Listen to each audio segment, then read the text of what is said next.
તો અરવલ્લીના ભિલોડાના સુનોક પંથકમાં ધોધમાર વરસાદ, વાશેરા કંપામાં સતત અડધો કલાક વરસાદ, 24 કલાકના વિરામ બાદ ફરી વરસાદ શરૂ થયો છે। અસહ્ય ઉકળાટ બાદ વરસાદ થતાં ઠંડક પ્રસરી છે।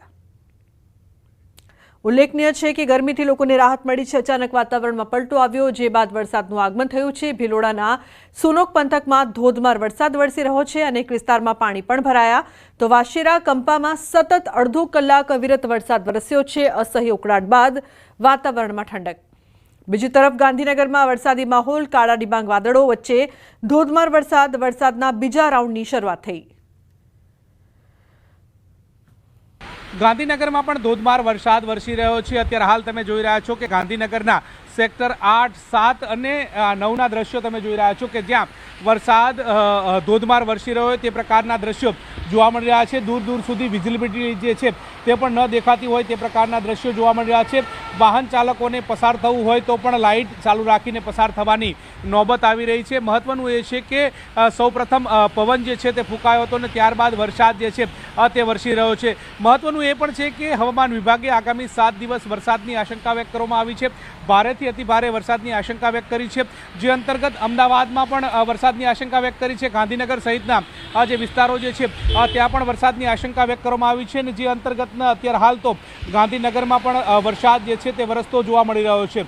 મહત્વનું એ છે કે આ વરસાદનો બીજો રાઉન્ડ છે। પ્રથમ રાઉન્ડની શરૂઆત હતી ત્યારે ખેડૂતો દ્વારા વાવણી જે છે તે કરી દીધી હતી, અને ત્યારબાદ બીજા રાઉન્ડ વરસાદની આશંકા જે છે રાહ જોઈને બેઠા હતા, અને તે અંતર્ગત હવે આ બીજા રાઉન્ડ વરસાદની શરૂઆત થઈ ચૂકી છે। અત્યારે હાલ તમે જોઈ રહ્યા છો કે ધોધમાર વરસાદ વરસી રહ્યો છે। લોકો પણ વરસતા વરસાદની અંદર નીકળતા જોવા મળી રહ્યા છે। આ પ્રકારની સ્થિતિ જે છે તે ગાંધીનગરમાં પણ જોવા મળી રહી છે।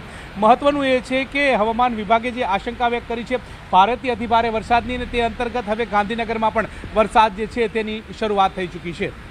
કેમેરા અમિત શર્મા સાથે ગૌતમ શ્રીમાળી, ન્યૂઝ 18 ગુજરાતી, ગાંધીનગર।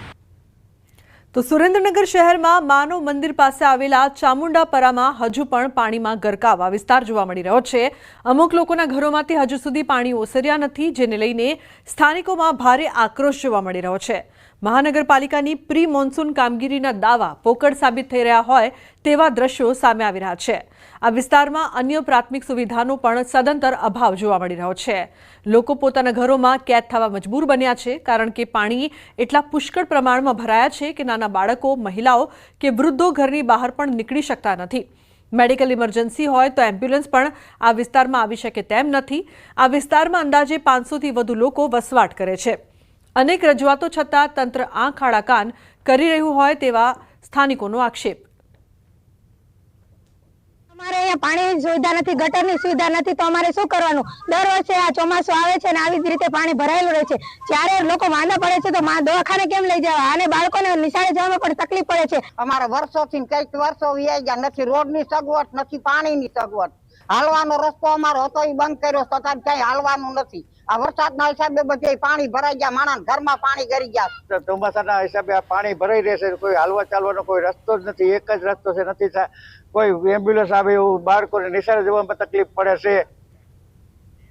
તો પાક વળતર મુદ્દે કોંગ્રેસે સરકાર પર તીખા પ્રહાર કર્યા। નવશાદ સોલંકીએ જણાવ્યું કે સરકાર ભેદભાવથી સહાય ચૂકવે છે અને નવા પેકેજમાં અનેક પાકોને બહાર રાખ્યા છે। ગયા વર્ષના નુકસાન માટે હવે પુરાવા માંગવાનો વિરોધ કર્યો।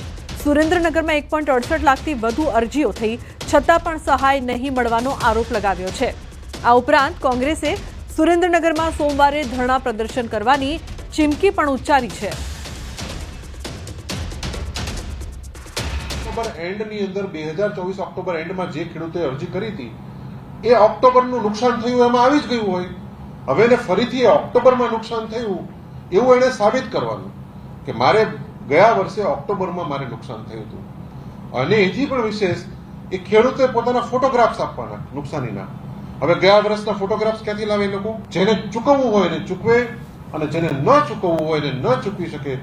એ પ્રકારની ભેદભાવ કરી ખેડૂતોને છેતરણી કરવા માટેની। તો દાહોદમાં વિદ્યાર્થીઓ પાસે કામ કરાવતો વિડીયો વાયરલ થયો છે। લીમ ડાબરાની પ્રાથમિક શાળાનો આ વિડીયો છે। બાળકો પાસે કામ કરાવતો વિડીયો વાયરલ થયો। જિલ્લામાં શિક્ષણ વ્યવસ્થા પર ઉઠ્યા છે સવાલો। વિડીયો વાયરલ થતા વાલીઓમાં રોષ પણ જોવા મળી રહ્યો છે। તો વિડીયોમાં જોવા મળી રહ્યું છે કે કઈ રીતે બાળકો પાસે કામ કરાવવામાં આવી રહ્યું છે। આ વિડીયો વાયરલ થતાં વાલીઓ છે તે રોષે ભરાયા છે અને આ પ્રકારની કામગીરી ન ચલાવી લેવાય તેવો સવાલ તેઓ કરી રહ્યા છે, કારણ કે બાળકો ભણવા જાય છે, આવી રીતે કામ કરવા નહીં। સૌરભ જોડાયા છે ફોન લાઈન પર વધુ માહિતી આપવા માટે। સૌરભ, શું છે સમગ્ર ઘટના, શું વધુ અપડેટ આ મામલે? જી બિલકુલ કહી શકાય કે જે અત્યારે વાલીઓ દ્વારા જે શાળામાં બાળકોને ભણવા માટે મોકલતા હોય છે, પરંતુ અહીંયા તો કંઈક અલગ જ દ્રશ્યો જોવાઈ રહ્યા છે, જેમાં શિક્ષકો બાળકો પાસે કામ કરાવતા હોય તેવા વિડીયો સામે આવી રહ્યા છે। શું આદિવાસી વિસ્તારના જે બાળકોને આ શિક્ષણની વાસ્તવિકતા છે? દાહોદના જે લીમડાપરા મુખ્ય પ્રાથમિક શાળાના જે આ તસવીરો સામે આવી હતી અને અહીં અભ્યાસ કરતા બાળકોને શિક્ષકો દ્વારા ઉભા રાખી અને સાફપણે કામ કરાવતા હોય તેવું સ્પષ્ટ જોવાઈ રહ્યું છે, જેમાં શાળાના પરિસરમાં વરસાદના પાણીના ખાબોચિયા પડી જતા વિદ્યાર્થીઓ પાસે ઈટાળા ઉપાડવાળી અને ત્યાં ખાબોચિયામાં ભરાવવાનો પ્રયાસ શિક્ષકો દ્વારા કરવામાં આવી રહ્યો છે। આ દ્રશ્યોએ સવાલ ઉભા કરી રહ્યા છે કે શું આદિવાસી વિસ્તારના બાળકોને ગુણવત્તાયુક્ત સંયુક્તનું જે શિક્ષણ મળી રહ્યું છે? સવાલ એટલે ઉભા થઈ રહ્યા છે કારણ કે લીમડાપરાની જે આ શાળાના બાળકોને ભણવાની જગ્યાએ તેમની પાસે મજૂરી કામ કરાવતા હોય તેવું લાગી રહ્યું છે અને શું આ બાળકોના ભવિષ્ય સાથે ચેડા નથી તેવું વાલીઓ સવાલ ઉભા કરી રહ્યા છે। ત્યારે શિક્ષણ અધિકારી આના પર કેવા પગલાં લેશે તેવું હાલ વાલીઓ પૂછી રહ્યા છે। જી બિલકુલ સૌરભ, આભાર સમગ્ર માહિતી બદલ। દિલ્હીના સદર બજાર માર્કેટમાં એક બિલ્ડિંગમાં ભીષણ આગ લાગી છે। બિલ્ડિંગમાં લાગેલી આગ એક દુકાનમાં લાગી। બપોરે 4 વાગ્યાની આસપાસ આ સમગ્ર ઘટના બની હતી। આગની ઘટનાને લઈને માર્કેટમાં દોડધામ મચી ગઈ છે। આગના કારણે વીજ પુરવઠો પણ બંધ કરવાની ફરજ પડી હતી। જો કે ફાયર વિભાગની 22 ગાડીઓ ઘટના સ્થળે પહોંચી આગ પર કાબુ મેળવવા પ્રયાસ શરૂ કર્યા છે। આગ કેવી રીતે લાગી તે જાણી શકાયું નથી। હાલ કોઈ જાનહાનિની ખબર નથી। બનાસકાંઠાના રાજસ્થાનના હિલ સ્ટેશન માઉન્ટ આબુમાં રીંછના ઝુંડની લટાર જોવા મળી છે। દહાડે દીવે ગુરુ શિખર માર્ગ પર જાહેર માર્ગ પર રીંછ પરિવારની લટાર જોવા મળી છે। કચરાના ઢગલામાં ખોરાક શોધતું રીંછનું ઝુંડ કેમેરામાં કેદ થયું છે। જાહેર માર્ગ પર રીંછના ઝુંડને જોતા લોકોમાં અચરજ જોવા મળી। તો માઉન્ટ આબુમાં રીંછની લટાર છે તે કેમેરામાં કેદ થઈ હતી। ઉલ્લેખનીય છે કે રીંછ પરિવાર લટાર મારવા આવ્યું હતું અને ખોરાકની શોધમાં ત્યાં ફરતું જોવા મળ્યું હતું। લોકોની ભીડ વચ્ચે રીંછ ફરતા નજરે પડ્યા। વડોદરાના ડભોઈ તાલુકાના નંદેરિયા ગામમાં પ્રવેશવાના મુખ્ય માર્ગનો જૂનો બ્રિજ ધરાશાયી થઈ ગયો છે, જેના કારણે ગામના લોકોને અવરજવર માટે ભારે હાલાકી પડી રહી છે। જર્જરિત અને બિસ્માર બ્રિજને અગાઉ વર્ષ 2023માં કામચલાઉ રિપેર કરાયો હતો। તાજેતરમાં ભારે વરસાદના કારણે બ્રિજ ધરાશાયી થઈ જતા મુખ્ય માર્ગ પરનો વાહન વ્યવહાર બંધ થયો છે। ગ્રામજનો અને વિદ્યાર્થીઓને 7 કિલોમીટર ફરી ચાંદોદ અને ડભોઈ અવરજવર કરવા ફરજ પડી રહી છે। હાલ સ્થાનિકો ટકાઉ અને મજબૂત પુલ બનાવવાની માંગ કરી રહ્યા છે। જે મુખ્ય માર્ગ છે અને ગ્રામજનોને ફરીને ચાણોદ કે એના માટે જવું પડે છે। આ પુલને નવેસરથી તૈયાર કરે અને રાબેતા મુજબ ગ્રામજનોને અગવડ ના પડે એટલા માટે આ પુલને નવેસરથી તૈયાર કરે। આવવામાં ગામવાળાનું આવવામાં તકલીફ પડે છે, થોડુંક દૂર ફરીને આવવું પડે છે। ન્યૂઝ 18 ગુજરાતીના અહેવાલની ધારદાર અસર। તંત્ર દ્વારા ડાકોર જવાના 3 રસ્તા પાસે ડાયવર્ઝન અંગેનું બોર્ડ લગાડવામાં આવ્યું છે। ઉલ્લેખનીય છે કે સેવાલિયા મહીસાગર નદી ઉપર આવેલા બ્રિજ બંધ કરવામાં આવ્યા બાદ તંત્ર દ્વારા કોઈ સૂચક બોર્ડ નહીં મૂકવામાં આવતા વાહન ચાલકો અટવાઈ રહ્યા હતા। વાહન ચાલકો બ્રિજ સુધી પહોંચ્યા બાદ બ્રિજ બંધ હોવાની જાણ થતી હતી, જેથી વાહન ચાલકોને ધક્કો ખાવો પડતો હતો। આ અંગે ન્યૂઝ 18 ગુજરાતીએ અહેવાલ પ્રસારિત કર્યો હતો। ત્યારબાદ તંત્ર દ્વારા ડાકોર જવાના 3 રસ્તા પાસે ડાયવર્ઝન અંગેનું બોર્ડ લગાડવામાં આવ્યું છે।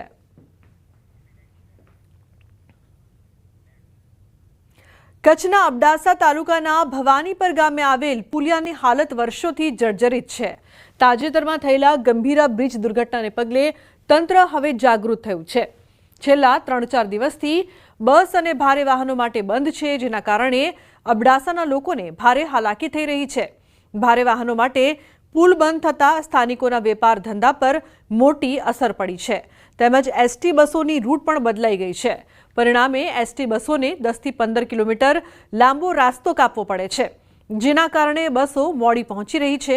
ખાસ કરીને નલિયાથી ભુજ જતા મુસાફરોને લગભગ 100 કિલોમીટરનો અંતર કાપવો પડે છે। હાલ તો સ્થાનિકોએ બ્રિજનું યોગ્ય સમારકામ કરવાની માંગ કરી છે। છેલ્લા 4 દિવસથી આ પુલ બંધ છે, આના કારણે ભારે વાહનો નથી આવતા। ભારે વાહનો નથી આવતા, એના કારણે અબડાસાની જે પ્રજા છે એમને આર્થિક રીતે પણ તંગી પડી રહી છે.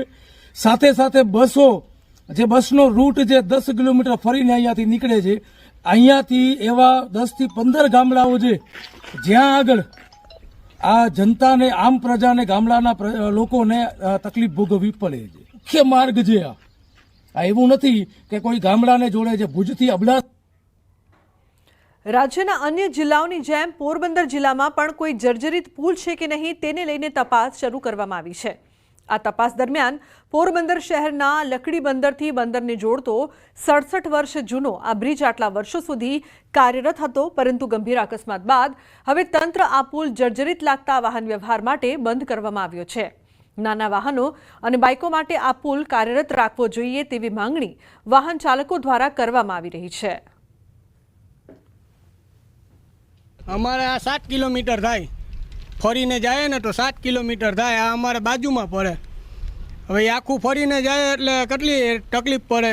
આ તો ઇમરજન્સી કેસ હોય તો કઈ રીતના કરવું અમારે? અહીંયાથી કંઈક આવાસમાં જાઉં છું, આજે મારે રસ્તો બંધ છે, 5 કિલોમીટર ફરીને જવું પડે છે, તો અમને થોડીક તકલીફ પડે. એના માટે નાના વાહન માટે ચાલુ કરી દે તો સારું. તો સુરતના તરસાડી વિસ્તારમાંથી જુગારધામ ઝડપાયું છે. કોસંબા પોલીસે બાતમીના આધારે રેડ કરી હતી. તરસાડી નગર ભાજપના ઉપપ્રમુખ પણ જુગાર રમતા ઝડપાયા.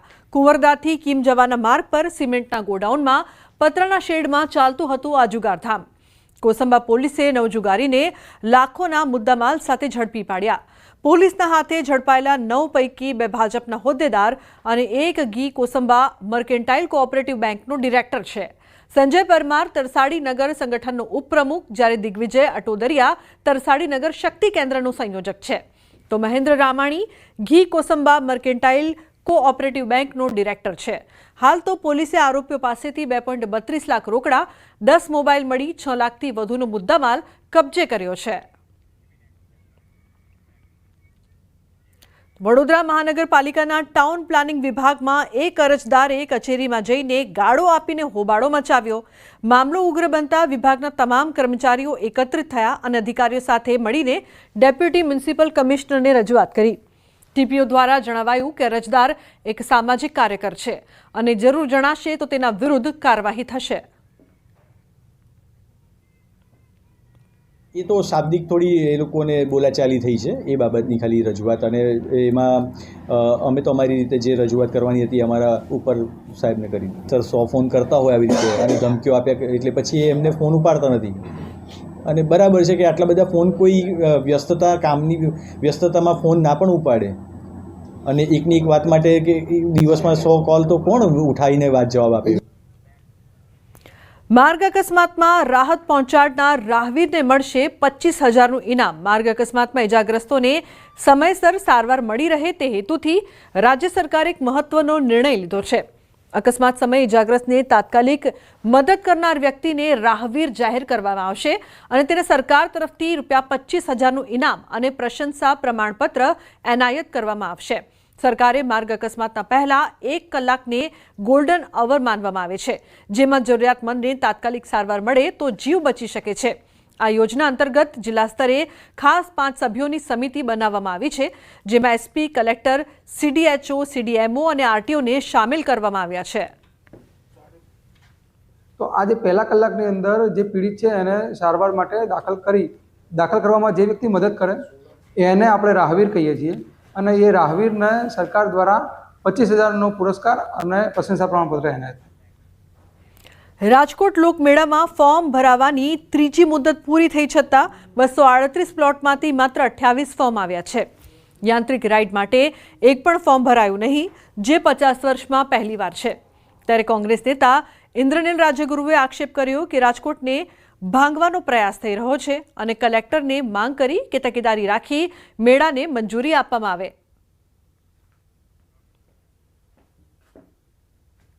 શું બધા રાજકોટના પ્રતિનિધિઓ નપાણિયા છે કે સરકારી તંત્ર જે ઈચ્છે તે કરે અને રાજકોટની ગરિમા માટે તમે કાંઈ ન કરો? એવા નપાણિયા લોકોને ભાજપના સિમ્બોલ ઉપર તમે ચૂંટીને મોકલા છે કે નહીં, એવો લોકોએ આમાં વિચાર કરવો રહ્યો.